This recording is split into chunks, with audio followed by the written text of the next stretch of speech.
What's up, guys? This is Cupcake Comic Reviews. I'm Sam, and today I'm going to be doing a quick comics review of Black Science by Image Comics. Alright, guys, and here we have Black Science. This is the Deluxe Edition Volume 1, Beginner's Guide to Entropy. I did get all three of these deluxe editions. You can also pick them up in trade paperback. So these deluxe editions are a bit bigger than your normal Image Comics Deluxe editions. So here we have an Image Comics Deluxe. This is the same size as an omnibus, so this is a bit bigger than a trade. And as you can see, the Black Science hardcover is a bit bigger than that. These are about a half-inch smaller than your DC Absolute editions, if memory serves. So this book is written by Rick Remender, and the art is by Matteo Scalera. And the art is beautiful, as you can see. The art is the big highlight of this book, I'll be honest. So, Black Science is about interdimensional travel. They discover the science to be able to travel across what they call the onion. So the onion is their example of what the multiverse looks like, basically. And if you peel away all the layers of the onion, you can get to the center, which is the first universe, as you say, which is not where they live. So what happens, without spoiling too much, is they go to all different kinds of worlds, beautiful worlds, horrible dystopias. Things don't really go planned when their teleportation device kind of breaks. That's a minor spoiler, but it happens at the start of the book.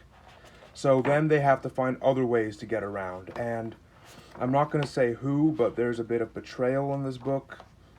So this book is mature rated, and it's mainly mature rated for bad language and a little bit of nudity. There is some violence, but it's not super bad. So I don't want to go too deep into it, because if you kind of have the concept grasped, everything else I can say about it is a spoiler. In the back of the books, you just get a cover gallery and some sketches. Let's move on to Volume 2. Oh, before I do want to talk about the binding. So the binding on these is okay. You do get an eye, but it feels a little loose, like it might be falling apart. It's not as bad as the low. These extra oversized hardcovers. The low is a lot worse. My copy of Low, the binding completely fell apart, but these are a bit better than that. Although I would say be careful with your binding on these books. And here we have Volume 2. This is Transcendentalism.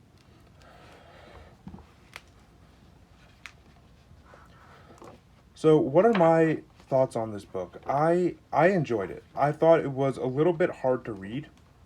Well, not read. I thought it was a little bit hard to follow at times. Like sometimes you kind of get lost in what's happening, where it's going.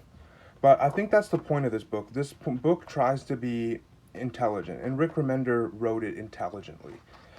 He is a big believer of the notion that you don't talk down to your readers. So he doesn't want to explain things that he feels shouldn't be explained.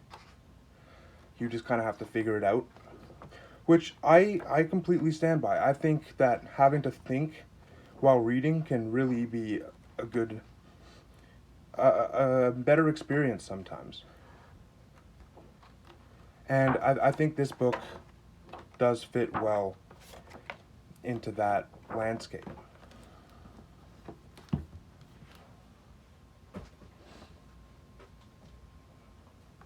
And here we have Volume 3, A Brief Moment of Clarity. So this book can get quite emotional at times. I really did feel myself on the verge of tears. It never made me cry, but I was pretty close sometimes, man. There's some beautiful moments, there's some aggravating moments. And overall, I would classify this book as beautiful, both in writing and definitely in art. So if you're a fan of something different, I would suggest picking this up. If you're a fan of thinking on your own and not having everything explained to you, I would pick this up. Like I said in the Haunt review, it's not the best thing ever written, but it's good, at least in my opinion. I feel like that might become my catchphrase, but yeah, it's not the best thing ever written, but it's enjoyable, and I do suggest giving it a read. You don't have to get it in these oversized like I did. That's just how I am as a collector. You can pick up the trades or maybe read it digitally. Maybe read the first 5 issues or issue or something and see what you think, and then decide if you want to pick it up. But anyways, I think I'm going to go ahead and end the video here, guys. This was just a quick review. We do have a Facebook group and an Instagram and a Twitter account that you can join. It's a great community there. We have lots of people who know a lot about a lot of things, and it's just a really great community we have building over there. So I would really recommend joining us down in any of those groups. And if you did enjoy the content on this channel or this video, please leave a like and subscribe. We would all really appreciate it. And have a great day.